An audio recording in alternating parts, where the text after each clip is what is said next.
Budget Ad Hoc Committee, and consideration of Harbor Department funding request options for Measure E sales tax revenues for the fiscal year 22-23 budget. And Eric or Mary, I believe you're the chair. Who wants to take this away? I can provide the update. So yeah, the finance subcommittee has been working on two things.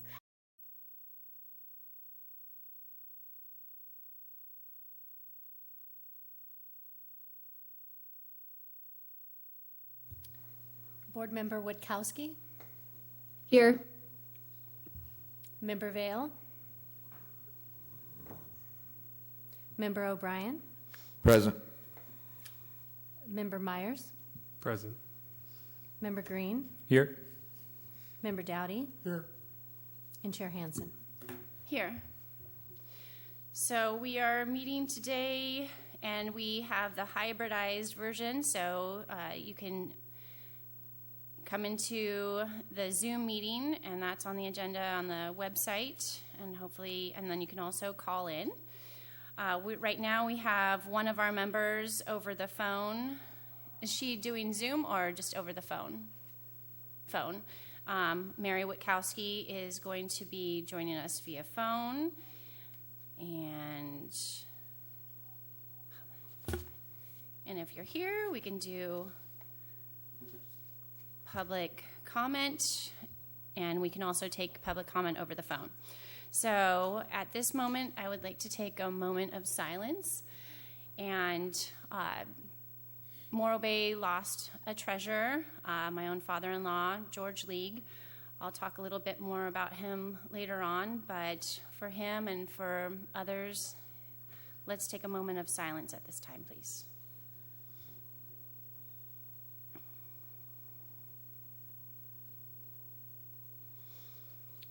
All right, thank you very much. And then we're going to do Pledge of Allegiance. Sean, would you like to do the Pledge of Allegiance? Please, would you do the Pledge of Allegiance?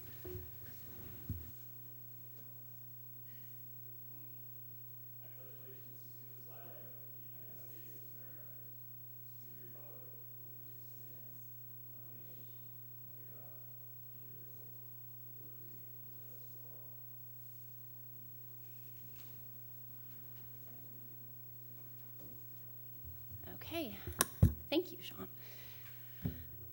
Now we have our moment where we do board member and liaison announcements. Our liaison, is she on the phone, Hyland, or do we have her in the queue?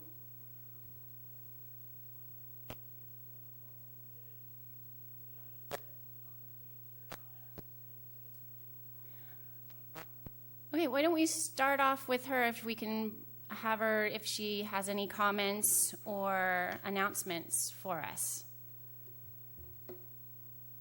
Hi, everyone. Thanks so much, Madam Chair. And I don't have any particular announcements for HAB, but I appreciate you guys being back in person, and I'm glad to be here to listen in. Wonderful. Thank you very much. I appreciate that. And now if we can go to Board Member Witkowski. No updates from me at this time. All right, thank you. I'll start over on this side. Would you like to begin, Cal Myers? Sure. Having the extended period off encouraged my procrastination, so I have no additional announcements at this time. All right, thank you. And Member Green. Is this a time that you want me to share any kind of with our outreach groups, or are we going to save that for a business item? Yeah, okay. If they have like an event, you can do that right now. But if it's something more of like your interaction with them, that would be later on. All right, we'll hold off. I have no announcements. Okay. All right. And Jeremiah, would you like to share? Thank you, Charisse. We had a salmon opener here, I believe it opened last Sunday. And there was a few fish caught, not a whole lot for down here, up north, Monterey Bay, up to Pigeon Point, and the city. There was a considerable amount. The guys were getting between 20 and 100 for the first couple days, and then it slowed down since. But down here we had our usual bite, probably anywhere from 1 to 5 or 6 fish a day. The ladies' organization, the Central Coast Women for Fisheries, did their enchilada sale last week, and it was very successful. I think they sold out.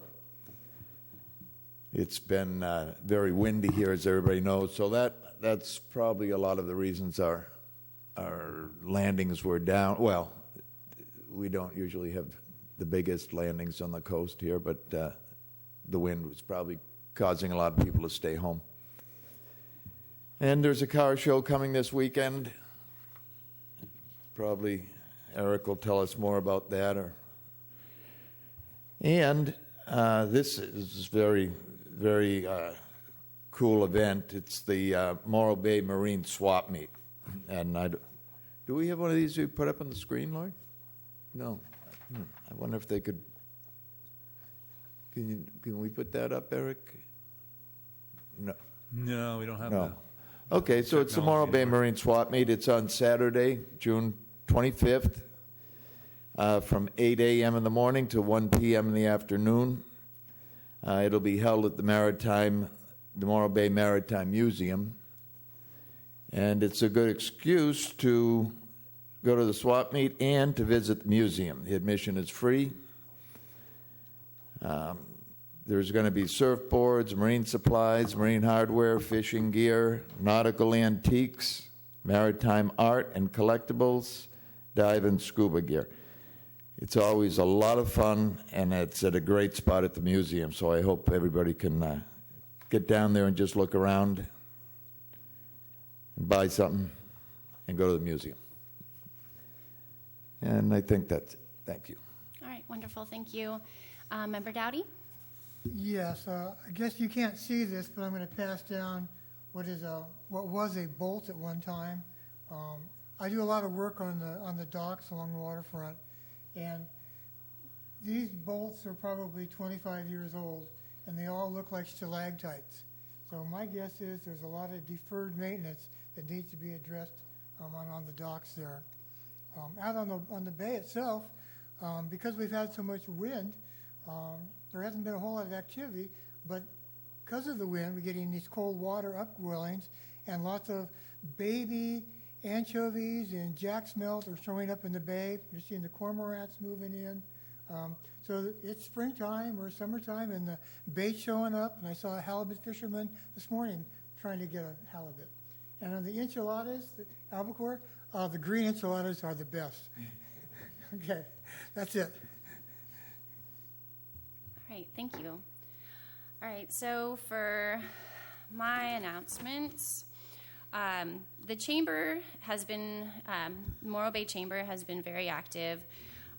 They have begun a monthly breakfast on the bay. It costs $20 to $25 per session, discounts for members, and getting annual passes. It's a great way to start the day with local food and beverages and to connect with local leaders and different events. The next breakfast on the bay is May 18th. On May 16th, Monday, they are hosting a candidate mixer at 5:30. So look on their website for that. It has the 2 city council candidates that will have a time to both speak. This weekend is the Cruisin' Morro Bay Car Show, like Jeremiah mentioned. I'm glad to have it back in all its glory. I'm sure it will be a welcome gathering around cars in the sun, although it might be a little windy, so bring a windbreaker and enjoy. The yard sale is May 14th through the 15th, so that's a fun time to drive around Morro Bay. Central Coast Lift just had their ribbon cutting, the grand opening. So thank you, Nick, for bringing an exciting new way to enjoy our beautiful ocean, and that's very appreciated. and it's a nice way to encounter the harbor and the bay, or the ocean. Yeah, I'm not nervous. Okay, so back to Morro Bay has lost another treasure in the community. George League, my father-in-law and mentor, passed away last month over a long battle with cancer. His impact on Morro Bay was as a businessman, city councilman. He contributed greatly to the local economy, church, and as a civil servant. Never shy to tell you how it is and to speak up and act for what you believe in for the common good of our community he loves so much. His memorial service is open to the public. It's on May 20th at 1 o'clock at Rock Harbor Church, with everyone meeting after at the Harbor Hut restaurant for food and sharing memories. Thank you for giving me that opportunity to say that. And with that, we will move on to the next thing, which is presentations. Do we have a presentation today? So the Morro Bay Community Quota Fund, are they going to do it over Zoom? Perfect. Okay, we'll start with that. Yep. Dwayne Oberhoff from the Morro Bay Community Quota Fund should be online, and I'll be running his PowerPoint for him.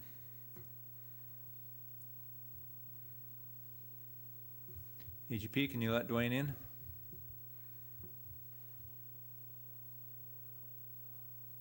Appears to be muted. Dwayne?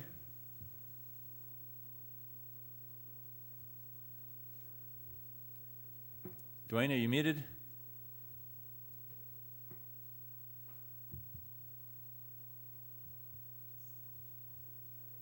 Press the star key and then the number 6 key. It should unmute you.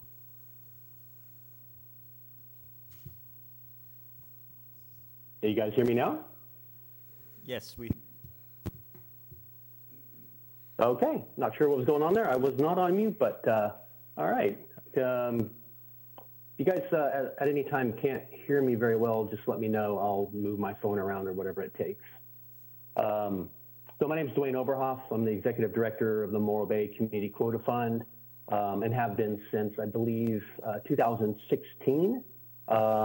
We come in every so often to provide an update to the Harbor Advisory Board, and it sounds like since the last time we were there, which I'm not exactly sure when that was, maybe a year and a half ago, or might have been before COVID, or maybe it's actually during COVID. It sounds like there's a handful of new board members, so I think this is a good opportunity to provide. It's going to just be more informational. There is some updated information in my slide presentation, which I think Eric will move through as I go through the presentation. A lot of the stuff is some older slides, so some of the older board members will have seen this before. So, all right, Eric. So, can you hear me, Eric? Yep. Gotcha. Okay. So let's just go to the second slide then. You're good. So, good. Thank you. So the Quota Fund, I'm going to kind of talk a little bit about the Quota Fund, then kind of get into the history of the fishery, and then kind of go back to the Quota Fund. Hopefully it ties everything together. So the Morro Bay Community Quota Fund participates or manages fisheries assets, if you want to call them, in the West Coast groundfish fishery, which was previously the groundfish trawl fishery. And just for the new board members, if you're not familiar with groundfish, we're talking about fish like petrale sole, the different rockfish species, Dover sole, sablefish or black cod. Those are fish that are in this fishery. There's a bunch more what we'll get into in a little bit, but those are examples just so everybody's on board with the fish that we're chatting about here. Next slide, Eric. Okay. Thanks. The history of groundfish fishing in California, and specifically the Central Coast, goes back quite a long time. At one point, the West Coast had like 255 million pounds of groundfish landed. And on the Central Coast, we had just enormous amounts of groundfish landed until about the mid-90s when at some points we had a little bit over 15 million pounds of groundfish landed between Port San Luis and Morro Bay. Part of that increase or that level of landings had to do with some policies and programs that kind of allowed fishermen and businesses to increase capacity in the fishery, meaning boats and equipment, and that allowed millions and millions of pounds to be caught. Well, that over-reliance or over-capitalization in the groundfish fishery resulted in not all, but numerous groundfish stocks, mainly rockfish, to start coming down. So the fisheries regulators started recognizing that, and in the mid-90s, they started implementing a variety of different things to kind of limit harvest of groundfish, things like trip limits, seasons, bycatch limits, restrictions on gear. And you can kind of see there in this chart in 95, 96, the fishery, as far as landings and revenue, started to decrease. In 93, the fishery went to a limited entry permit system, which, so if you had a history in the fishery and can demonstrate that, you would receive a limited entry permit. And so that was right around the beginning of this. So in I think it was the late 90s, maybe it was early 2000s, they implemented a no fishing zones, the rockfish conservation areas. So that was another measure, so a geographic measure to prevent fishing in certain areas that had these overfished rockfish species. And then between like 1999 and 2002, 9 different species, which we'll kind of go into in a little bit here, of groundfish were declared overfished in the fishery. Things like canary rockfish, cow cod, yellow eye rockfish. Where am I here?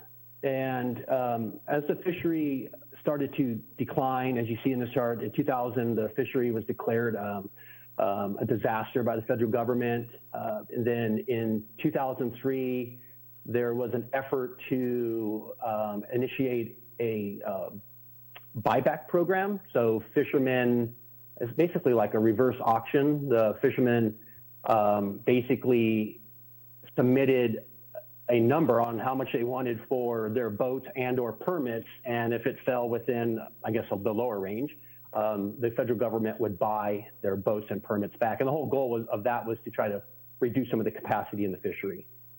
And then that was a really big deal. You can see on the chart where that was back in 2003.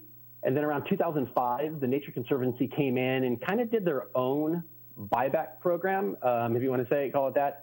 They basically bought all of the trawl permits in Morro Bay, some of the vessels, and they did that in a few places in California, but in Morro Bay specifically, they bought all of the trawl permits that were here.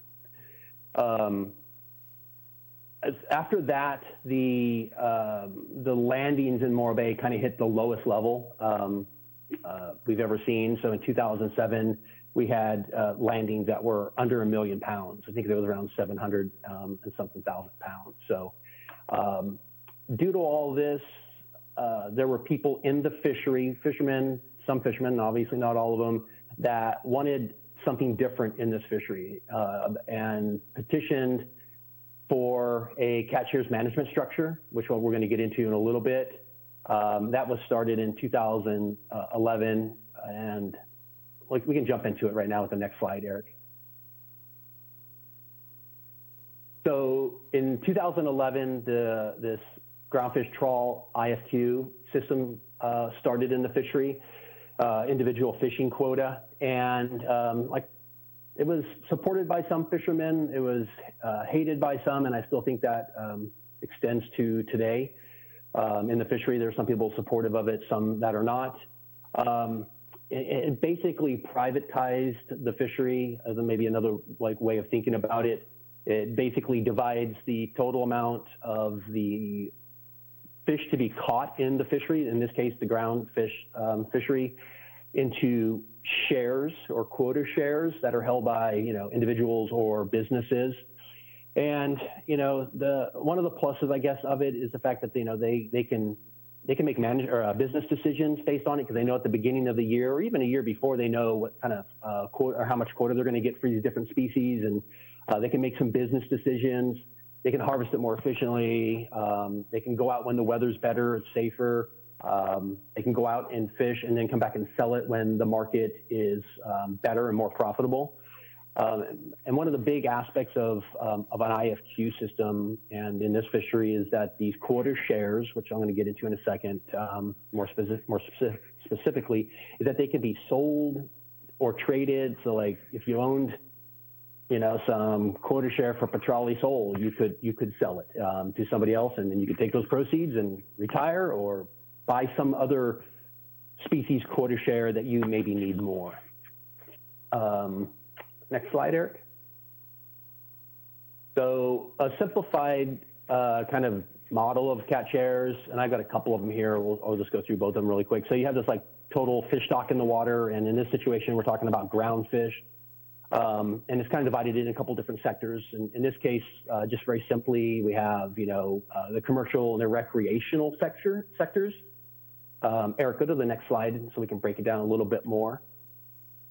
So just moving on from the commercial sector with ground fish specifically, you have then three different other kind of sub-fisheries within the ground fish fishery. You have open access, what they call limited entry fixed gear, and then you have the fishery that we participate in is the trawl catch shares program, or the IFQ ground fish fishery. Next slide, Eric. And I was mentioning earlier, we have these quota shares in the fishery. And so just to kind of quickly go through what a quota share is, if you qualified previously and received a permit from the National Marine Fisheries Service, and you were eligible to receive quota shares, it was basically, at the time in 2011, a one-time allocation of which is now transferable. At the time it wasn't, but transferable quota shares. And it basically is a percentage of ownership of the total allowable catch for the year. And that quota share it's represented as a percentage, like it says here, but it's expressed annually as quota pounds. And so if you own a certain percentage of one of the species, that doesn't change annually. The only way that changes is if you buy more quota share or sell your quota share. Quota pounds annually does change based on stock assessments and so forth. And so your allocation of chili pepper rockfish one year might be different than a previous year, or what you might be allocated in the future. And just to be clear too, these quota pounds are what the fishermen, what we receive annually. And so those are transferable too. We can lease them, or license them to whoever we want during that specific year. Next slide. So there's quota share for 30 different species in the trawl or the IFQ groundfish fishery. And like I said before, things like petrale, sablefish, slope rockfish is a complex, other flatfish is a complex. So each of these complexes of fish hold a bunch of other ones. So I don't have the number in my head, but if you added all of them up, it's actually a whole lot more than 30 different species because of these complexes. An interesting aspect of the fishery is that they designed it so that no one person or entity could accumulate more than a specific amount of fish, because they didn't want it all to be transferred and sold and bartered and accumulated in one or two or whatever, 5 different entities. So they created this accumulation limit. It's basically 2.7% of QS holdings with like I said, the goal of preventing consolidation. Beyond that, there is additional accumulation limits per species. Next slide. This is just the list of the species or species complexes we deal with. We'll get into it here in a second, but a person or a business or fisherman in the fishery could own quota share for some or none of these species. I mean, they could just own a couple, or they could have a very large portfolio. And in a second here, I'll show you, we'll get into what the Morro Bay Community Quota Fund holds, and we can talk more about it. Next slide. So I just wanted to kind of show how this quota share or quota pounds actually works. This is just an example of one species that you saw in the previous slide, and this is cowcod rockfish. And you can see Morro Bay Community Quota Fund owns 17.7%. And in this year, I'm not sure what year this was, this might have been a couple years ago, that equated to 607 pounds of fish. This year, that 17.7 pounds of fish, actually, sorry, let me say last year, equated to, bear with me here, I'm going to try to find my sheet here that has that information. So last year, that was around 7,800 pounds. So you see that even though the percentages stay the same, when the allocations change, the allocated quota pounds will fluctuate according to that. So you can see that species is considered was considered overfished at one time. We'll talk more about that in a second. But now, as it recovers, it's more and more quota pounds are becoming available in the fishery annually. Next slide. The other thing that regulators did was to have these control limits in the fishery to prevent anybody from owning a large amount of any one species. And so you see different percentages here. So, you know, like say Sablefish South, which is our area down here on the Central Coast Morro Bay area, any one person or business entity can only own 10%. That's the control limit. So we, the Quota Fund, we do have a full control, or we have a full control limit of southern sablefish. We do own 10%, and we do own the max shown here on a handful of different species, like Boccaccio rockfish, cowcod, and a few others. And so what's interesting is once we reach those limits for the individual species, we can't get any more, but then we also have to be really aware of what we hold cumulatively for the accumulation limits for that 2.7% that you see at the bottom right-hand side. So there's two numbers that we're always looking at, trying to maximize our portfolio, and I'll probably talk a little bit about some stuff we've done recently to maximize the portfolio. So really quick, so the accumulation limits and the control limits kind of were set into place to prevent from people from holding and controlling too much of individual species or the overall groundfish quota share. But one of the concerns, next slide, Eric, is the movement of quota share. And, you know, what we've seen on the Central Coast before the IFQ program started was a lot of quota share, especially from Port San Luis, basically migrating to the north. And even though they're you know, they have to follow the people that bought it, where it was transferred to, have to follow these accumulation and control limits. But because the industry for this fishery, meaning like processors and buyers, are more centralized up there, it's very easy for these assets, for these fishery assets, to migrate north. And there's not much we can do about that. You know, the stuff can be bought and sold. Fortunately, the quota fund that the quota that the Quota Fund holds is anchored here. So the stuff that we have hasn't left here, except for some of it. Some of it has, but I'll get into that in a little bit. It's species that we weren't utilizing before. So next slide, Eric. So this is just a repeat of annual quota pounds as we jump into some of these numbers here. Like I said, it's annual. You receive it annually based on quota shares, and they can be sold or licensed. You can't really sell quota pounds, but you license it annually in a specific year. Next slide. So there's some hurdles in the fishery, a handful of different hurdles. One of them has to do with like vessel limits. You're only allowed to catch so much per year. Previously, when we had a lot of overfish species, some of those limits were very, very low, you know, literally 100 or 200 pounds for the specific species.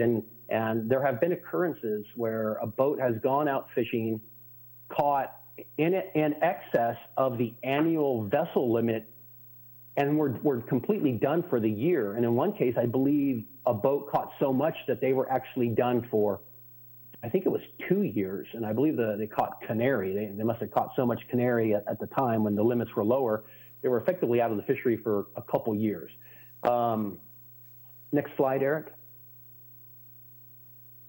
So initially when the fishery started in 2011, we had a handful of overfish species. Allocations were extremely low. And, you know, the situation I said a second ago where somebody could go out and catch, you know, a large amount in one tow or one set was a scary thought. But since then, you know, with the fishery being managed the way it is with, you know, 100% accountability, human observers on board, catch monitors on the dock, and all of the other on the water regulations, the fishery is starting to return. The overfish species, next slide, Eric. The overfish species are rebounding big time. So in the previous slide, you saw a bunch of yellow or whatever color that is on your screen, orange lines going across showing the different overfish species. There's really only one left, yellow eye. And if you look at some of the percent increases from 2011 to 2020, like say for the second and third species on this list, you know, they increased, you know, almost 1,200% for Bacaccio. I'm sorry, the quota pounds did for the sector, 1,200% almost. And then for canary, you know, over 3,300%. If you go down to widow rockfish toward the bottom, they've increased the allocation from 11 to 20 by over 2,600%. So I don't have a time frame on when yellow eye will be deemed recovered, but it's on its way there too. Next slide. These are some older tables I put together. Even though it looks old, fisheries data is always kind of backlogged.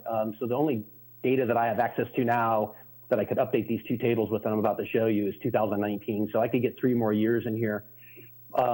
This is like what's happened since 2007 up to 16. You can see that there was an increase, but this isn't really painting the right picture because this is like everything in Morro Bay. So let's go to the next slide, Eric, and let's get rid of squid landings because from 2007 to 2016, there was like 13 million pounds of squid landed, which fluctuates annually. So getting rid of that species kind of helps, you know, give a better picture. You can see here all the way through 2011 value and landings went up. It came down a little bit through 2015 and went back up in 16. I haven't put together the 17, 18, and 19, but maybe here next time we do a presentation for the board, we can get this updated and see where we are at that time, I think hopefully for 2020. Next slide, Eric. So let's jump into a little, some stuff about the Quota Fund. So it was set up in 2014 with the mission, I'll just read it on the screen, you guys can see it, but the mission to develop and enhance a financially and environmentally sustainable Morro Bay fishery built upon local stewardship of groundfish resources and secured fishing rights anchored in the community. Next slide. So, I mean, the big question is how does the Morro Bay Quota Fund accomplish this? Here's a handful of bullets we can go through. So we're a 501c3 nonprofit. We have a full set of bylaws. We're governed by a diverse board of directors. Currently, the Quota Fund's president is Eric there, and we have a Cal Poly professor, Chris Kubiak, and a handful of other people. We are trying to think. Ed Backus up in Oregon, Andrea Luker, who used to be I always forget her position at Port San Luis, not harbor master maybe, for Port San Luis. Port manager. And Jeremiah, yeah, thank you. And Jeremiah O'Brien, who there is on the Harbor Advisory Board, are all on our board of directors. So we Further on, we accomplished our mission by we work with existing fishermen, new entrants, with the focus of like who's going to land in Morro Bay, Port San Luis, mainly, obviously the two Central Coast ports here. Interestingly enough, I'll talk more about this in a little bit, but we don't get a lot of inquiries because it's just a complicated fishery to participate in. But today I did get a phone call from somebody locally that was interested. And so I will continue to chat with that person to see if it's the right fishery for them to participate in.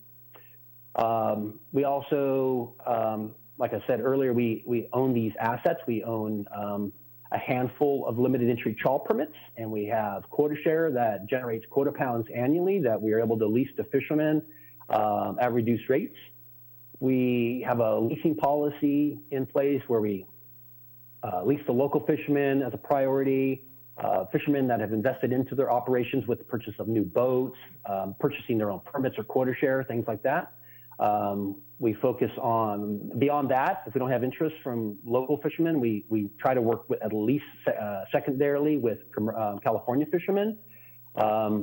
And new entrants, especially if they're a new entrant and they're local, would be right up there at the top of the list for a priority to lease quota from us. We also have a research fund, and we contribute 50% of our net revenue into the research fund annually. It has grown quite a bit. We are in the process right now of working through creating an RFP for dispersal of research grants. That will probably be happening at some point this year. I don't have a time frame right now, but we're working through that. Next slide, Eric. So just some accomplishments to date for the Quota Fund. So we've successfully anchored quota, huge amount of quota and permits in Morro Bay. We've worked with 4 different local fishermen since 2014. Since 2014, approximately 2.4 million pounds of the quota that we hold have been landed in Morro Bay. Let's see, quota licenses to other fishery participants. So we not so much now because we sold some of our quota share because it was stuff that we didn't fish locally. We couldn't fish it locally just because of the way the fishery is set up.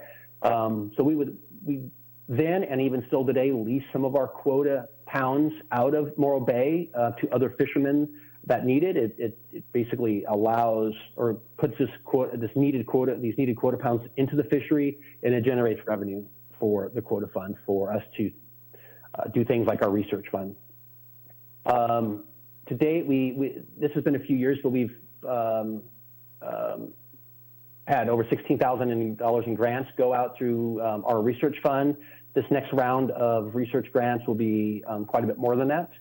To date, we've also provided $5,000 in relief money to a fisherman that desperately needed it. In 2021, we leased about 14% of our quota pounds locally. That number fluctuates every year. It's been much higher in the past. Right now, last year was 14%. I imagine this year will probably be about the same. And from a business standpoint, even though we're a nonprofit, we're still an operating business like anybody else, any other business. So we've been operating in the black every year. We have a 6-month operating reserve, and I think we're in a good spot from a business standpoint to keep being productive. Next slide, Eric. So this is a really important slide. This is where we it's kind of a summary where we struggle with trying to find new people or fishermen to participate in the fishery. There's 100% mandatory monitoring in this fishery, so every fish that comes over the rail has to be accounted for, and that is either through human observers or electronic monitoring, which are like cameras on board.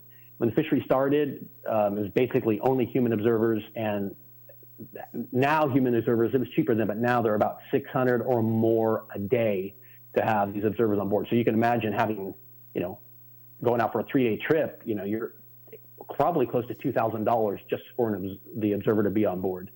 Then on top of that, there's these different taxes or fees that you have to pay. There's a 3.5 not 3.55, that's an error, 3.5% buyback loan that you have to pay on your landings, 3% fee on your landings to basically fund the program, which even if you didn't want the program, you still have to pay 3% to fund it.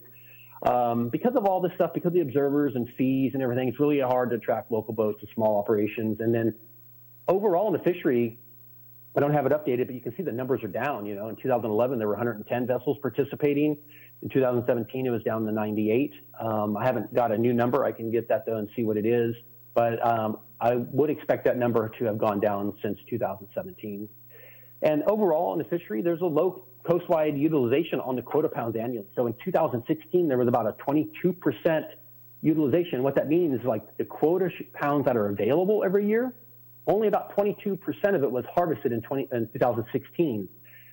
I updated the slide today for this presentation, and it's actually gone up to 25, which actually, I think in 2017 it was 24%. So it's actually gone up a little bit, which I find interesting and hopefully continues to go up.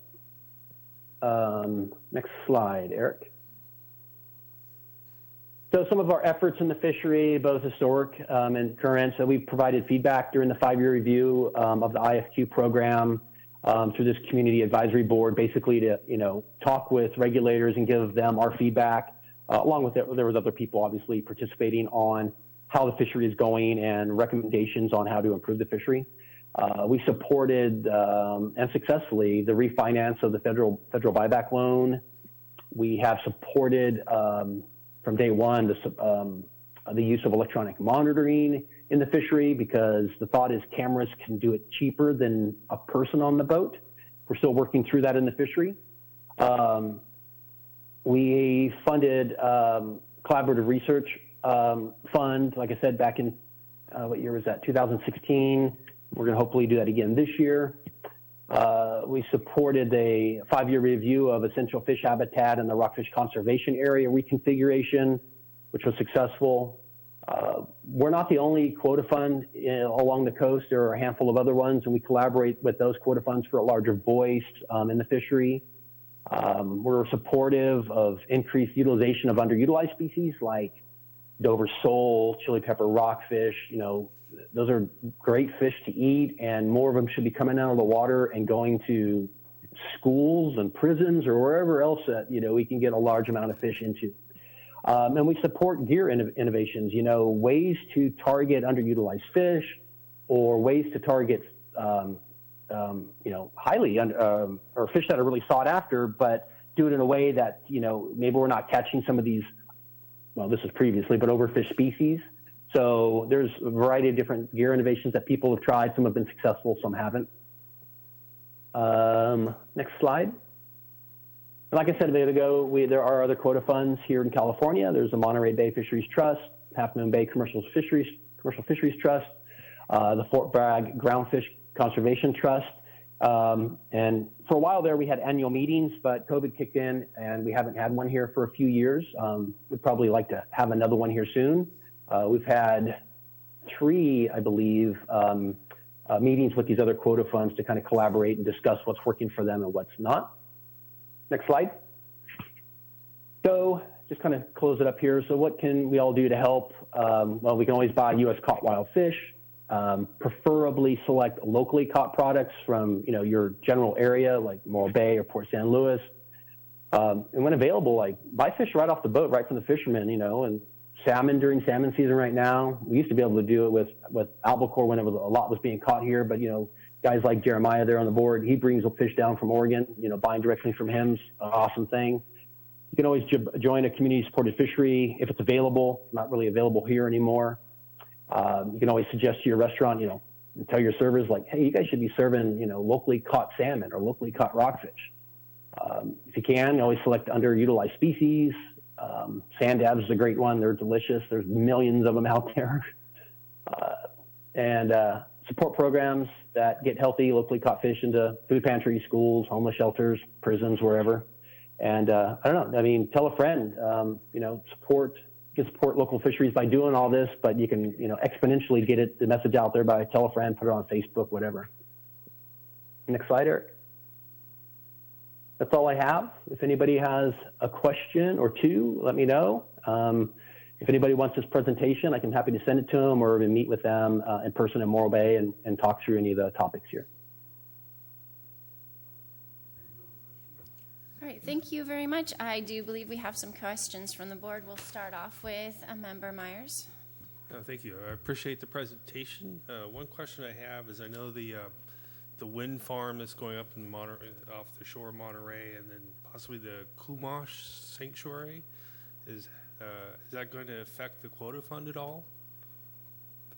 Well, those are two different topics. You know, our thought, I think a lot of the fishermen's thought on the sanctuary is that, you know, with the amount of regulations that are out there on the water right now, just having another layer of potential regulations just seems unnecessary.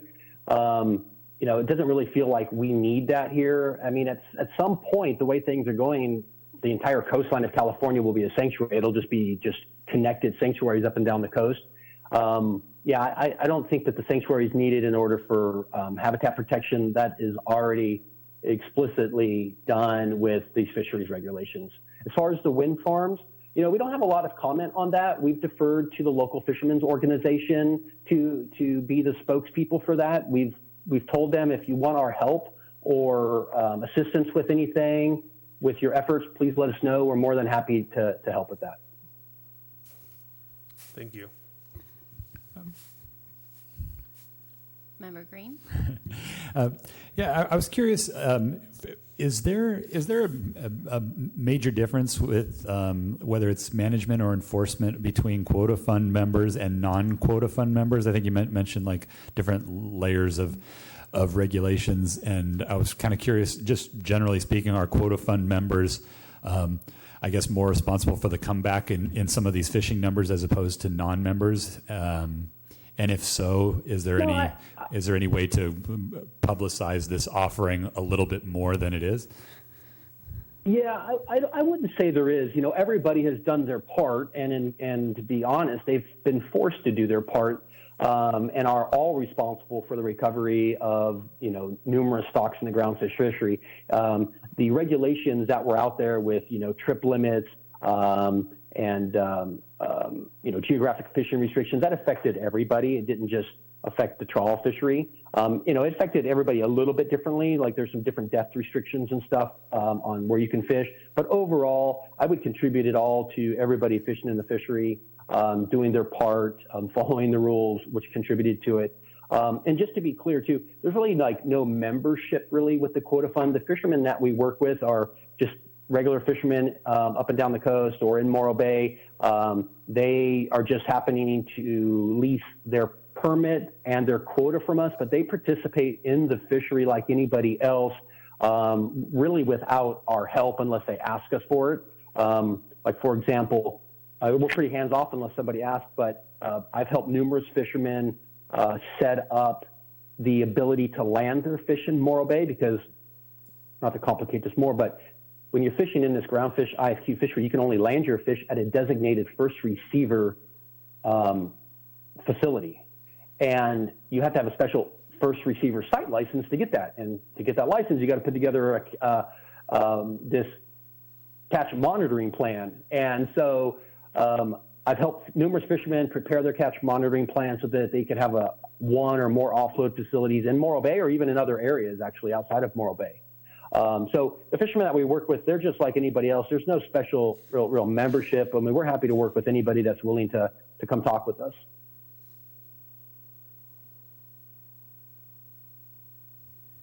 Jeremiah? Yeah. Thank you very, very much, Dwayne, for the great presentation. And I didn't No worries, so I couldn't be there tonight. Yeah. It's an opportunity to say hello.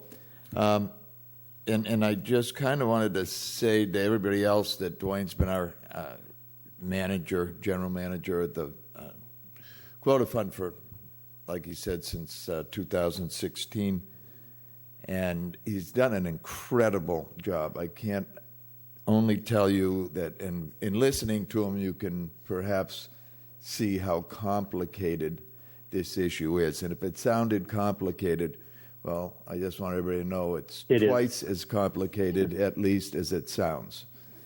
So Dwayne has been an incredible done an incredible job for the Quota Fund. We're very, very happy to have him here. Hope he stays forever. Thank you, Dwayne, very much. Thanks, Jeremiah. If I have a second more, I just wanted to add one thing I totally forgot to add into my presentation. And we haven't actually publicized this yet at all, but I mentioned earlier on in the presentation that we held quota share for some species that weren't caught in Morro Bay, and in fact, you couldn't catch them here. They were, the quota share were for species north of basically Fort Bragg, the 4010 line. So we've sold some of our quota share assets. We took that money and paid off our loan, which basically was a mortgage payment. It was no different. And so we're basically debt-free now when it comes to that, which is a big deal for us because that mortgage payment, if you want to call it, can now basically go into our coffers and be utilized for programs or for research, the research fund. So we're anticipating that our research fund is going to grow fairly quickly, and we're hoping that we'll be able to offer research grants through our research fund on a fairly regular basis, maybe every year and a half or every 2 years. So, I do want to add something also. Sorry for not adding it a minute ago, but this is a question Cal Myers had about the wind in regards to involvement with the Quota Fund users. So the wind will hurt all of the fisheries. This one particularly because a lot of the species that are harvested through the Quota Fund, there's, I think, approximately 54 species. A lot of them are harvested in that area. So any wind operation that goes at sea, of course, it inhabits real estate. And that's where the fishermen are fishing. So what happens in this case, this wind energy operation will be 400 square miles, approximately. I think it's 396. So we'll call it 400 square miles. So that will be excluded from all fisheries. Now, they say you can fish there, but remember, you've got gear draping, literally draping from one platform to the next. All of the platforms will be interconnected, and then there will be main cables coming to cable coming to the beach. So you can't fish. You can't put your fishing gear down. Fishing gear is very expensive, and obviously you'd probably lose it. So all of the fishermen that are working in that 400 square miles will have to vacate. Well, they'll have to go to somewhere else. So when they go somewhere else, there's probably someone else there. So we are increasing the pressure exponentially as these operations, or any other operation, is built at sea. So anything that excludes fishermen, just keep pushing fishermen into smaller and smaller areas, catching more and more fish, and then, as usual, when those areas are impacted, the fishermen will be to blame. So, and that's the reality of it. It's just an area thing, you know, and you're going to, in this case, perhaps sacrifice food for power.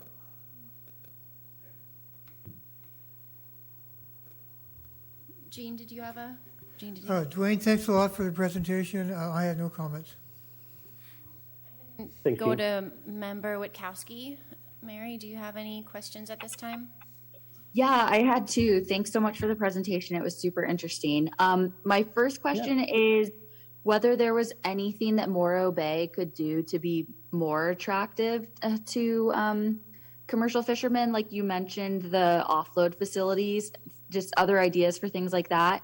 And then my second question is, you know, if some species are moving north, are there species that are potentially moving up from south of us that you're maybe investing in quota for?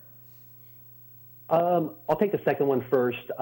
Yeah, the species aren't really moving north. It's just that the quota share is divided into kind of a north and south. And so, for example, sablefish, there's a sablefish north and a sablefish south quota. And that line is at the 36 line, which is Point Lopez, basically up in Big Sur. So it's not necessarily that the fish are moving north, that the NIMS, the National Marine Fisheries Service, has just broken that species out into two different areas, north and south. And so, like I said, some of the stuff we held were for species that were above the 40-10 line. And it's not that the fish themselves are migrating north, it's just that that's where NIMS put the break in the fishery. So there was really no reason for us to hold those quota shares anymore. As far as incentives, I think that was your incentives locally. Well, we've talked about it before at the Quota Fund board meetings. It's really a chicken and the egg thing. You know, we do have offloading facilities in Morro Bay, but what we lack is a processor. We don't have a processor anymore. You know, at one time, Jeremiah could give the answer. I just don't know. But at one time, I imagine in the 80s and 90s, probably in the 80s, I'm sure there were probably a dozen offload or processors processing a variety of fish, whether it be salmon or rockfish or whatever. So, so the question is, do offloaders show up here first, or not, processors show up here first and say, hey, we're open for fish, come down here and fish and land, or do the vessels need to come down here and try to make it work, and then a processor sees that and comes to Morro Bay? So there's this chicken and the egg thing. I think as far as like making conditions favorable, if somebody comes to any entity in Morro Bay looking to set up a business to be a processor, I sure hope it's recognized that it should not be complicated or shouldn't be more complicated for that business application, because we need them desperately. Thank you. All right. Guess it's me next, unless anybody else has any. My question is, perhaps you've answered it, but I guess I need a little bit more basic response. Your income that you get annually, what are the main sources? The main sources, and just to be clear, our only sources, we don't receive any grant funds for the most part. We've received some small grants in the past, but we don't receive annual grant funds, and we don't have any like philanthropic donations. Our revenue comes strictly from the leasing of our annual quota pounds to local fishermen and other fishermen up and down the coast, and our leasing of our limited entry permits, which isn't a big amount of money. Most of our money comes from the leasing of our quota pounds to fishermen. Okay. I had another question. And I think that Mary asked it. So moving forward, is there any other questions? I know it was a presentation, should we open it up to ask anybody if there's any public comments on this subject, or? Presentation normally is not public comment. No public comments. Okay. So at this point, I did want to make one comment as far as something that I was looking into before, and I know other people have looked into it, was to do a map of all the docks and all the boats that can sell off of their boat. And I think that still would be a really great thing to have. When COVID hit, a lot of people were coming from San Luis just to buy fish straight off the boats. We had a little bit more time and wanted to support a local economy. And I think maybe looking into that again would be nice with the Women's Fishermen's League. They were working on possibly doing something like that. So if the HAB can help in any way provide that outlet for sales on the coast, I would be interested in pursuing that. So at that point, thank you so very much. Really appreciate your presentation. Okay, thanks guys. Like I said, if anybody has any questions, feel free to reach out to me. Wonderful, thank you so much. Take care. Okay, at this time we have an opening for public comment. And at the Veterans Hall, we do not see anybody in our crowd with a public comment. Highland, do we have anybody online that would like to speak at this moment? Thank you, Chair. It looks like we have a raised hand from Don Addis. Wonderful. Let's hear from Councilmember Addis. Oh, I'm so sorry. I don't think my hand meant to be raised. It was probably from earlier when you called on me, but that was a wonderful presentation. Thank you so much. Thank you so much. Okay, seeing no public comment at this time, we will move on to our consent calendar. Currently, we have one item in the consent calendar, which is A1. Would anyone like to pull A1 at this time? Member Witkowski, or Highland, can we see if she is responding to wanting to pull A1?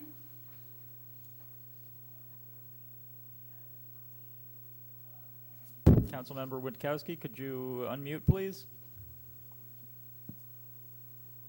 Yeah. Do I need? If you want to pull A1, you say yes. If you do not see that you want to pull A1 at this time, nothing at this time. No, I didn't see anything that I had questions about. Okay, perfect.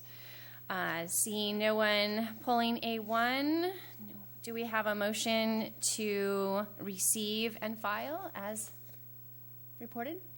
Make the motion to receive and file the Harbor Department status report. I'll second that. Okay, perfect. Do we want a vote at this point? Yes. Member Witkowski? Yes. Member O'Brien? Yes. Member Myers? Yes. Member Green? Yes. Member Dowdy? Yes. And Chair Hansen? Yes. Your Okay. motion passes. Thank you. Okay, we will be moving on to business items. We have our first business item, B1, which is the update from the Parking Management Paid Parking Ad Hoc Committee. The chair of that is Member Myers. Would you like to take the floor? Sure, thank you. Just two updates. We have had 2 months off. Back in, I want to say, early March, we reached out to several members on the city council looking to talk about parking actually at the Rock. We thought that might be a good alternative, especially from a revenue perspective, given some of the funding shortfalls. We did get some feedback from the city manager and other members of the city council that there were some issues with that, mostly around the Coastal Commission. The direction we got is they wanted to focus the initial pilot program along the Embarcadero to address capacity issues at parking. We did get assurance from the city manager that they would include that in the second version of the Walker study, and that's ongoing. I did get an update as of this afternoon from Scott Collins that Walker study is still ongoing. It's still probably a month or two away from getting any deliverables from that, although it's been ongoing for quite some time. But they did say that they would include the rock side of it.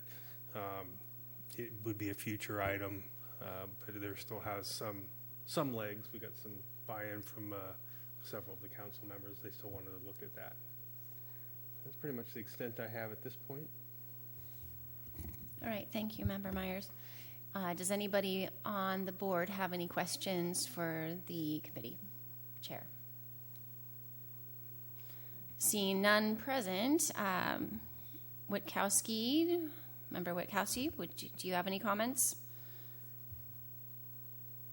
No. So Cal I guess. So Cal, sorry. Did they say that they don't have a timeline of when that first one will complete? And then also, I guess, why are they already planning a second study from Walker?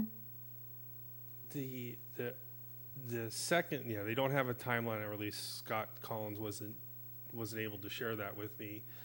The second study was to get more into the nuts and bolts of what the pilot parking program would look like. You know, the actual technology, the rules, you know, the cost of doing it.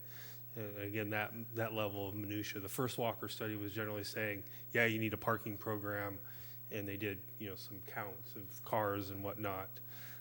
But this one would, again, you know, try to address some of the things that we did in that previous paper about, you know, employees and where the various people would park, and time limits and dollar amounts and repainting curbs and signage and all those details. And I think it's Okay. Thank you. Sure. All right, Highland, do we have anybody in the queue that might want to make a public comment at this time? Thank you, Chair. We have no attendees in the queue. Okay, and we have no attendees at the Feds Hall. So we will receive and file. We do not need to make a vote for that, correct? It is done. So our next item is B2, update from the Marine Services Ad Hoc Committee on committee's recent activities. Our chair for that board is absent this evening, Chris Vail. But Cal, would you like to take the... Unfortunately, because Chris is out, we had some grand plans to meet with several of the services this week, but he's been out because of his surgery, so I have no updates at this time. Very disappointing, but... All right, thank you very much. Perhaps next time have a little bit more on the boat services. So we could just receive and file that unless anybody has any comments or questions about. No comments or questions? All right, I'm going to move forward to item B3. We have the update from the Finance and Budget Ad Hoc Committee and an oral update on the status of department's fiscal year. So at this point, do we want the chair to take it first or Eric? How about the chair first? Chair first. And that's Member Witkowski. Yeah, not a lot to report in the Finance Budget Ad Hoc Committee. I think based on like what Eric's been working on with the earmark request, we offered services in helping to get support letters, but other than that, don't have anything to report. All right, thank you, Member Witkowski. Harbor Master Eric, you want to? So, quick report on the status of the budget. We are right in the thick of creating the next year's fiscal year's budget, including the capital improvement program. That's all part of it, and the measures money, measures Q&E. So there's been some public discussion. I think we had a CFAC meeting. The Community Finance Advisory Committee looked at the measure money request, the sales tax measure request. This is the last week, it might have been a week before. But anyhow, they looked at that, so some stuff went public. City Council has not seen the budget at large yet, and we're still working on developing it through Finance.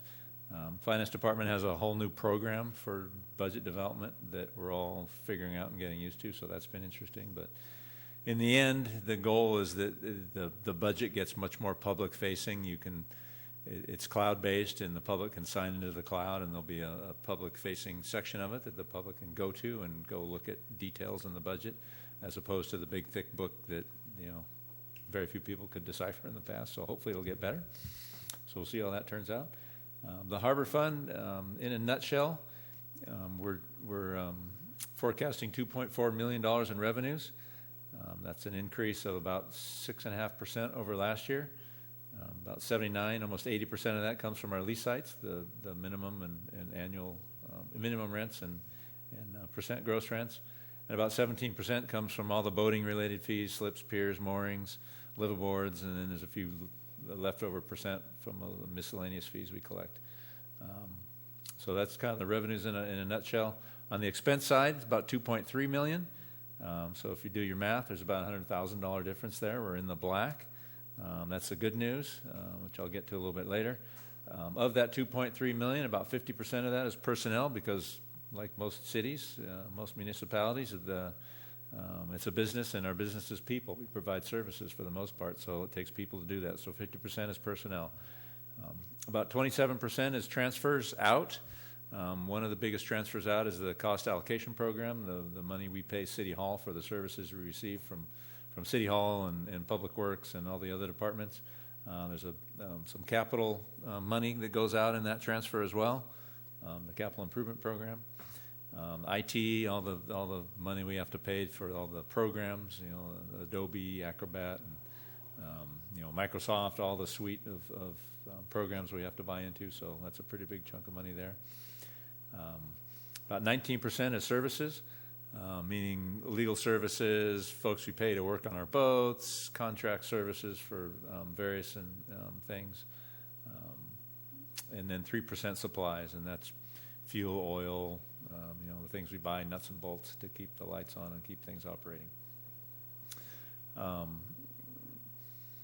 We've requested in this year's budget about $249,000, almost $250,000 in revenues in money from the sales tax measures.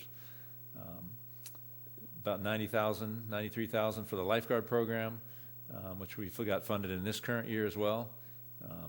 About $68,000 to fund our reserve program, our Reserve Harbor Patrol Officer program. We're asking for that out of the measures revenues this year, and about $88,000 in disposal. Both lifeguards and disposal are in this year's budget, so we're asking for that again in addition to the reserve program. So about $249,000, $250,000 out of the measures money. And then also out of the sales tax measures money, we're asking for $210,000 for the launch ramp to do basically the soft costs to replace the ramp itself, the concrete ramp, the engineering, planning, permitting, those sorts of things. So we're requesting some funding for that, out of which we'll develop a concept plan and cost estimating for the actual project work, and then probably go to Department of Boating and Waterways in February to apply for a grant for that. So from a working capital standpoint, our budget is doing okay. We're solvent. We're in the black to the tune of about $100,000. This year's budget does include some set aside for some reserve pots of money, which is good, and a couple other tentative things that the City Council is looking at. So on a working capital short-term basis, we're looking okay. From the fund balance standpoint, the long-term liabilities versus assets, we're not looking so good.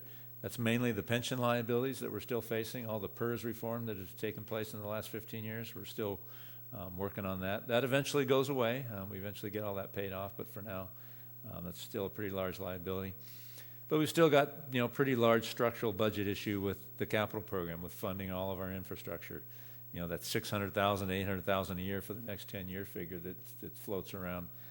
That problem is still not solved. We still, we're putting $100,000 a year isn't going to solve that problem. So we're still looking at other alternatives for that. Grants will make up some of it. I think in this year's budget, I've got about $30,000 worth of grants we're applying for, but that's pretty typical in any given year. So we're looking at other sources. One of those being congressional earmarks, which are back. They're not called earmarks anymore. I guess that's a bad word. It's called congressionally directed spending. We've requested of our Congressman Carvajal and Senators Feinstein and Padilla $3.8 million for the North T Pier for a major structural overhaul of the pier, replacement of all the utilities, the Harbor Patrol docks adjacent, fire suppression system. So we've made a request for that, and it was just announced today. Congressman Carvajal earmarked $1.5 million of that for us, so we'll see where that goes. We'll see if that survives the budget process. In terms of the Harbor Advisory Board and the HAB recommendations, as you might recall, we went through a list of measure funding opportunities and prioritized those. Number one on the HAB list was the lifeguard program, which we've put in for, and we'll see if that gets through the budget. Number two on the list was disposal, the trash cost. That's at $88,000. We put that in as well. Number three was North T Pier fire system. Didn't ask for that in measures money, but we we've made it a capital project pending congressional earmark spending, so we'll see where that $3.8 million goes. We just had a staffer from Senator Feinstein's office over in the Valley visit us today and look at the pier. So, knock on wood and fingers crossed, they're paying attention to that, and hopefully that'll get funded. And number 4 on the list for the HAB recommendations was the North D Pier restroom. So far, that hasn't made any progress. So, that's kind of everything in a nutshell. Any questions? All right, I'll look around the room. Member Myers, no. Member Green? Yeah, it's Go for it. comments, but you have a question. Go ahead. So questions first? You already had a comment? Okay, so Member Dowdy? Yeah, Eric, is there any fat or money for new personnel? An additional harbor patrol person or staff in your office? Or any hope to have anything like that? Right now, we, with council approval of the funding, which we got a few months ago, we are undertaking a organizational assessment using a consultant, the Center for Organizational Effectiveness. They're an outfit down in, a nonprofit down in San Diego County that basically does this for a living, and other things that help municipalities and cities and other organizations, other government organizations operate better. They were here the last couple of days. The 2 consultants working on it were here on Tuesday and Wednesday this week. They've interviewed a number of people, including some of you folks up here. They're looking at our organization. You know, we were 8 full-time people not that many years ago. We're down to 6 now. And so they're looking at, you know, everything we do, all the services we conduct, all the things we get into, and our responsibilities, and looking at our organization and you know, who we have on staff and what we may do into the future to manage our staff and potentially add more personnel in the future if it's warranted. So they're working on that right now. That won't get folded into this budget process. It's just not going to happen fast enough, and that takes time. So I suspect sometime this summer they'll come out with their recommendations and their findings, and then we'll look at that. And I think we're going to be bringing that through the Harbor Advisory Board at some point and filter it through, and then bring it to the council probably in the fall.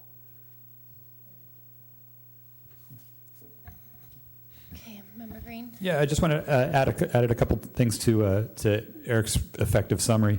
That there are public comment opportunities for people who want to chime in about city budget issues. CFAC is going to meet one more time during May. That's an opportunity for folks to chime in, whether it's harbor related or not. And then there are city council budget sessions after that. 2 sort of budgetary related items with respect to that, and Eric sort of alluded to them. Public Works did hire a new capital projects engineer, which isn't harbor directly, but seems to have long-term capital projects on their radar, which is great. And at some public meetings, there has been talk of a part-time or full-time grant writer possibly in the future. So these are promising budgetary options, at least, that are being talked about. Thank you, Member Green. I wish I should have brought the budgeting schedule, and I appreciate you bringing those 2 things up. And we are looking, you know, on the capital end of it. You know, we've always kind of served as our own public works department and run our own projects, which really isn't a very effective way when we're not the experts on that. And so we've been in a fair amount of discussion with public works and how do we morph our public projects over into the public works department to where, you know, we basically write the check and they put together the program and run it and get the projects done. So we're looking at the possibility of doing that in the future as well, because they do, you know, the wharf is, you know, it's going full tilt right now, but it eventually, you know, it's going to start slowing down, and they'll be able to start focusing more attention on other public facilities in town besides just the wharf. So we're hoping that includes us as well. Okay, Member Witkowski, do you have any questions at this time? No, thanks. I have a question.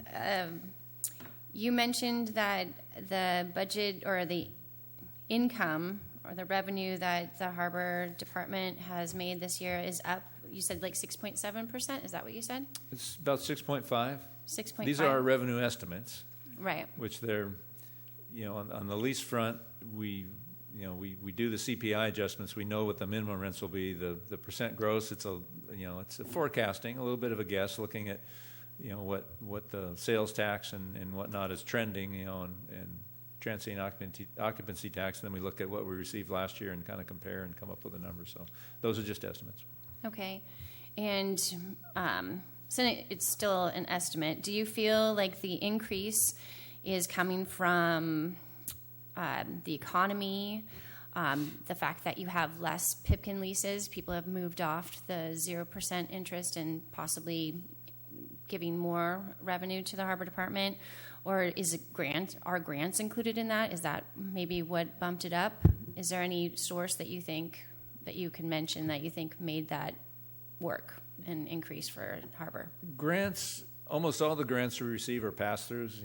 They're reimbursable grants. We spend the money and we get the money back. I usually don't put those into the budget because they, at least in analysis of the budget, because they kind of paint a false picture. When it's only $30,000, it's not a big item, but back when we had that previous launch ramp grant that was $250,000, it sort of skews the picture of the budget. So I usually don't like to include those. In terms of the Pipkin leases or other lease things, there has been an overall increase in lease revenues. Well, so first, probably COVID. People stopped traveling internationally, and the last 2 years, we've just had a lot of visitors, and they're spending a lot of money all over town, and then that created a pretty large bump. And I think out of that, a lot of people discovered the Central Coast that haven't discovered it before, and now they're spending more money here and even moving here and putting down roots, and that's increased our revenues. I think those COVID-based revenues are kind of plateau a little bit and drop down somewhat. And like I said, the leases overall, I think we've had some redevelopments and some of them are Pipkin, some of them may be Pipkin, some of them not. But just overall, there's been a slight increase in the revenue generating capacity on the waterfront. Morro Bay Landings come online, the last few years. Rose's Landing with the conversion of the hotel rooms, that's going to start kicking in.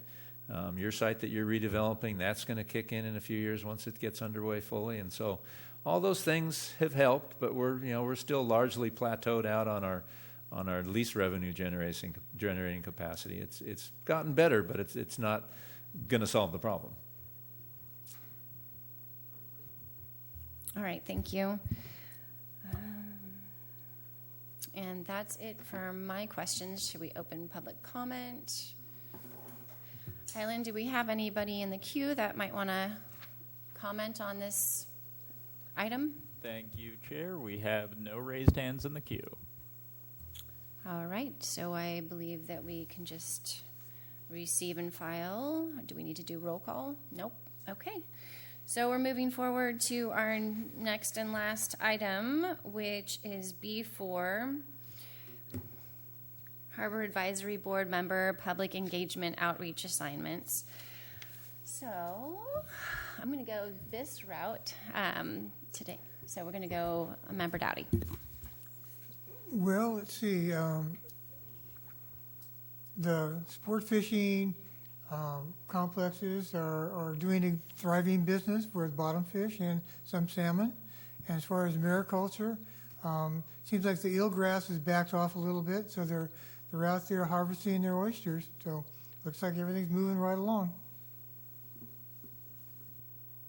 All right, thank you, Member Dowdy. Moving on to Member O'Brien. Yeah, thank you, Charisse. I did have a couple of classes on the waterfront here from Cal Poly in the last 3 weeks or so. And one of them was a marine science class, and they're generally the classes that we bring around the waterfront and explain how things work. And then it was interesting, the second class that we had was an architecture class.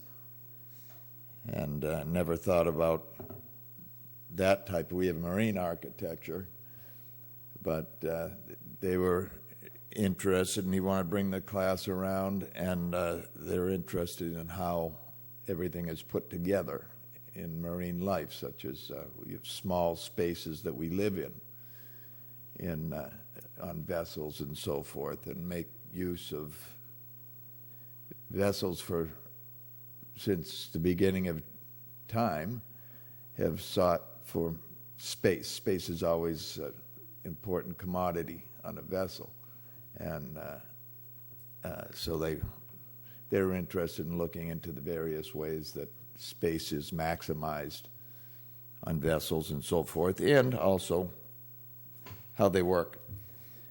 And one of the things, it's nice to be here. I could have done this or mentioned this on a previous meeting, but I'm going to do it again.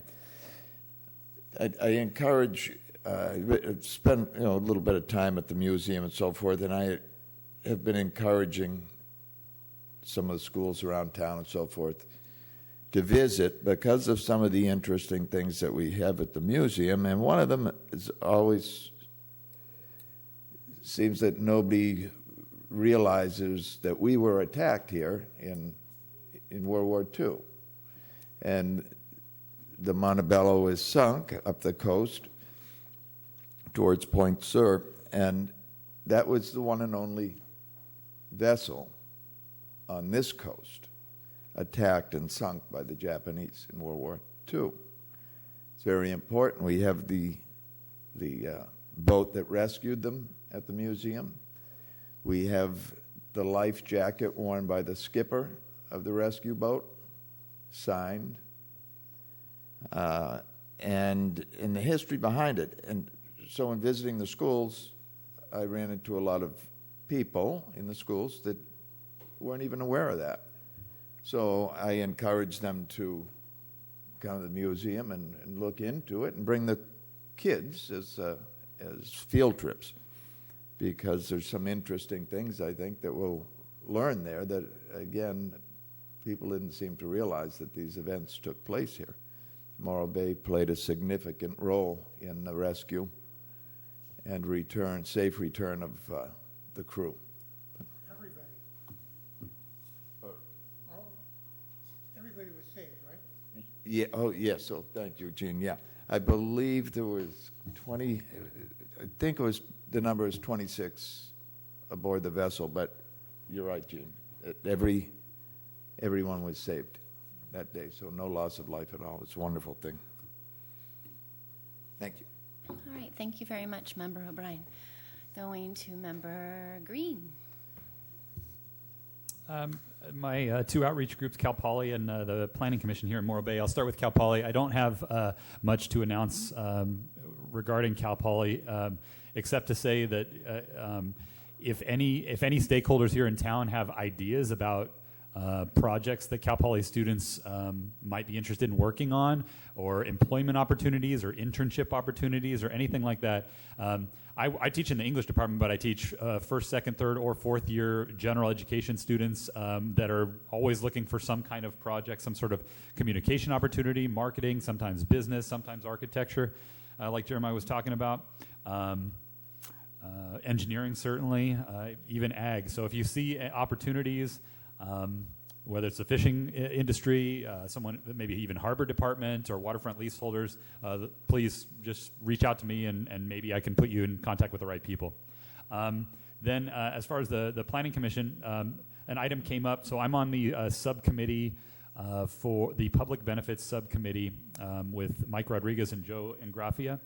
And so we actually presented a 21-page report last month regarding public benefits and potential processes that might be sort of put into place. The process is continuing to work through the Planning Commission and is going to be up at an upcoming Planning Commission meeting again, the public benefits process. But one item on that list or on that agenda item is what we've been referring to as kind of a general public benefits menu, which would be the kind of thing that the planning department, community development, could hand to bigger developers in town, especially in our planned development zones like the Waterfront, who are proposing projects that require public benefits of some kind. And so the idea there is that we can not add to the process, but sort of streamline the process and present ideas of the kinds of things that citizens in Morro Bay appreciate seeing in projects, so that those developers can proactively present some of those public benefits. So there's not necessarily an action item for us here or the general public other than to keep paying attention to the Planning Commission. If you want to proactively submit ideas for public benefits, like some examples are more EV chargers in parking areas, or a wider harbor walk, or improved streets and sidewalks in addition to the required parts that your lot is already required to provide. So like that kind of small scale infrastructure improvements, but it can go as high as like reserving an acre of your land to affordable housing, dreaming big on the top end of that. So the menu was published as part of this 21-page report last month, and it will come up again in June, and the public will have an opportunity to chime in and add more items to that list, because we were just a subcommittee of 3, and we used other cities as sort of a benchmark, and then came up with some ideas that feel appropriate for Morro Bay. So if anyone on this advisory board has ideas, you can certainly send them to the Planning Commission, or you can send them now preemptively, or you could wait until June and chime into the meeting. And the public can certainly chime in as well once they see that on the Planning Commission agenda item in June. We'll see, late May or June, TBD. That's it. Member Hard act Myers. to follow, Sean. I have no outreach updates at this time. Thank you. Right, Member Witkowski? Yeah, I don't have anything from Coast Guard Auxiliary or the state park. For the Yacht Club had an in-person opening day, which is great. Also donated a bunch of sails actually to Cal Poly. And I think it was an architecture class also that was building cool stuff with the used sails. And also youth sailing will be starting for the summer. So we'll probably see them out on the water. That's it. Okay, thank you so very much. All right, that leads to me. I have, one of them is the Embarcadero Master Leaseholders and businesses along the waterfront. Currently, they have been working on a document to send to the City Council. It covers current events and issues like leaseholders that are interested in property management approach from the Harbor Department within it, or an outside source, things like parking, Vista, wind energy. This document will go through City Council first, and most likely will come to our board for review and comments. Can't read my writing. Perhaps a presentation. Yes. The other part is schools, elementary schools and whatnot. I had an opportunity with the Chamber of Commerce to be on a committee that chose applicants for financial aid as scholarship for college-bound students. It was very rewarding. I really enjoyed it, and it also heart-wrenching. To realize that the different struggles this age is going through compared to mine or our parents or grandparents. It's different going through COVID, and there was a lot of mental health issues. And so I think that it's pretty unique to be a part of giving a scholarship and reading about the things that are going on with our youth today. To donate to some of these nonprofits that provide the scholarships. There's places like the Rotary and the Chamber, and you can also establish your own scholarship. There are a lot of worthy applicants out there. To know that some of them have like 4.5 GPAs, and they did that while they were all working at home in such a different environment, blows my mind. And so it's worth looking into. Also, I've noticed personally and online and everything that there are an abundance of jobs available at this time. So on the Embarcadero, there are a ton of help wanted signs now hiring. So if you know anybody, tell them, tell everyone. I think that it's time to get us all back into work mode. And I know that the local businesses need your help. If you're out there looking for a job, check out the Embarcadero and pretty much everywhere. So Morro Bay Beautiful is doing a new campaign for beautifying our town. Particularly, they go around, they pick up cigarette butts. They're the ones that did the art on the trash cans.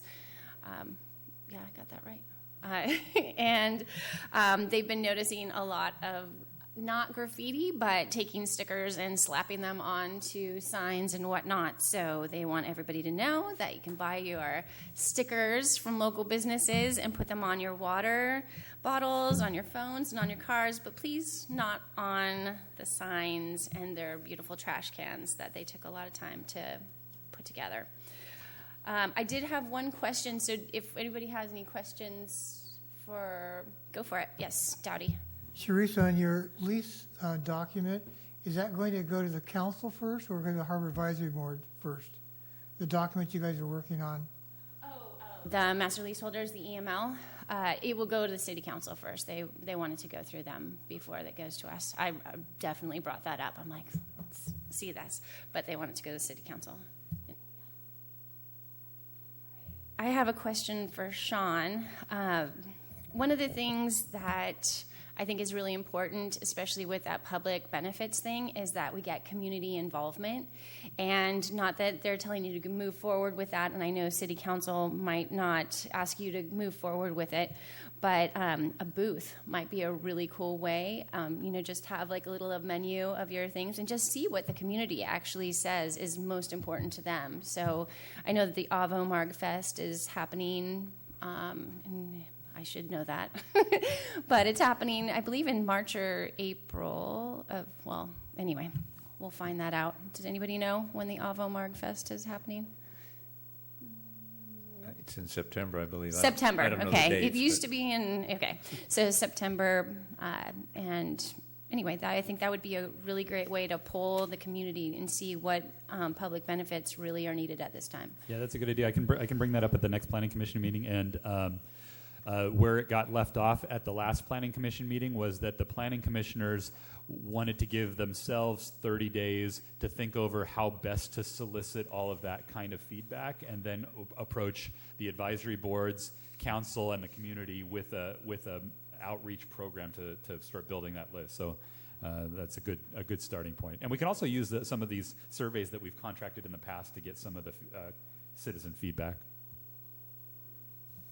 Okay, great. Thank you.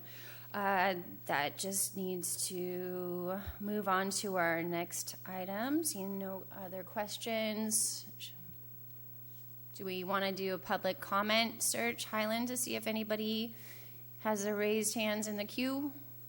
Thank you, Chair. We have no raised hands in the queue.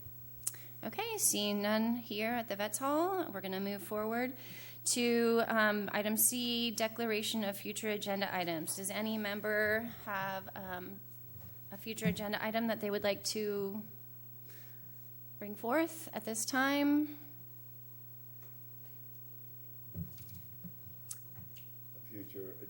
Agenda item, no, sorry. No, none at this time. I don't hear anything from Member Witkowski, so I'm going to move forward. And that's it. We did it. We met in person. Thank you, everybody. I appreciate our presentation today. Happy Cinco de Mayo. Happy Cinco de Oh, yeah. All right, well, thank you, and thanks for joining us, and thanks for watching the recording. Have a good night.